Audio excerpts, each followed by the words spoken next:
Exodus chapter 10. And the Lord said unto Moses, Go in unto Pharaoh, for I have hardened his heart, and the heart of his servants, that I might show these my signs before him, and that thou mayest tell in the ears of thy son and of thy son's son what things I have wrought in Egypt, and my signs which I have done among them, that ye may know how that I am the Lord. And Moses and Aaron came in unto Pharaoh, and said unto him, Thus saith the Lord God of the Hebrews, How long wilt thou refuse to humble thyself before me? Let my people go, that they may serve me. Else, if thou refuse to let my people go, behold, tomorrow I will bring the locusts into thy coast. And they shall cover the face of the earth, that one cannot be able to see the earth, and they shall eat the residue of that which is escaped, which remaineth unto you from the hail, and shall eat every tree which groweth for you out of the field. And they shall fill thy houses, and the houses of all thy servants, and the houses of all the Egyptians, which neither thy fathers nor thy fathers' fathers have seen, since the day that they were upon the earth unto this day. And he turned himself and went out from Pharaoh.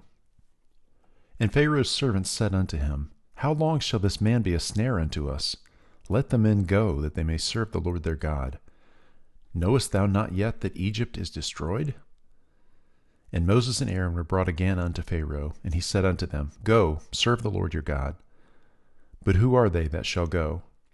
And Moses said, We will go with our young and with our old, with our sons and with our daughters, with our flocks and with our herds will we go, for we must hold a feast unto the Lord. And he said unto them, Let the Lord be so with you, as I will let you go and your little ones. Look to it, for evil is before you. Not so. Go now ye that are men, and serve the Lord, for that ye did desire. And they were driven out from Pharaoh's presence. And the Lord said unto Moses, Stretch out thine hand over the land of Egypt for the locusts, that they may come up upon the land of Egypt, and eat every herb of the land, even all that the hail hath left.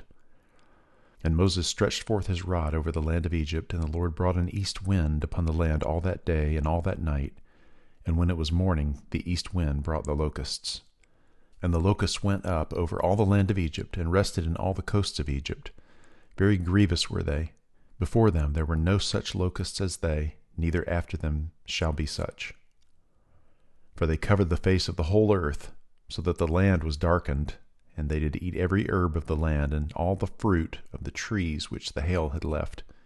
And there remained not any green thing in the trees, or in the herbs of the field, through all the land of Egypt. Then Pharaoh called for Moses and Aaron in haste, and he said, I have sinned against the Lord your God and against you. Now therefore forgive, I pray thee, my sin only this once, and entreat the Lord your God, that he may take away from me this death only. And he went out from Pharaoh and entreated the Lord. And the Lord turned a mighty strong west wind, which took away the locusts and cast them into the Red Sea. There remained not one locust in all the coasts of Egypt. But the Lord hardened Pharaoh's heart, so that he would not let the children of Israel go. And the Lord said unto Moses, Stretch out thine hand toward heaven, that there may be darkness over the land of Egypt, even darkness which may be felt. And Moses stretched forth his hand toward heaven, and there was a thick darkness in all the land of Egypt 3 days. They saw not one another, neither rose any from his place for 3 days.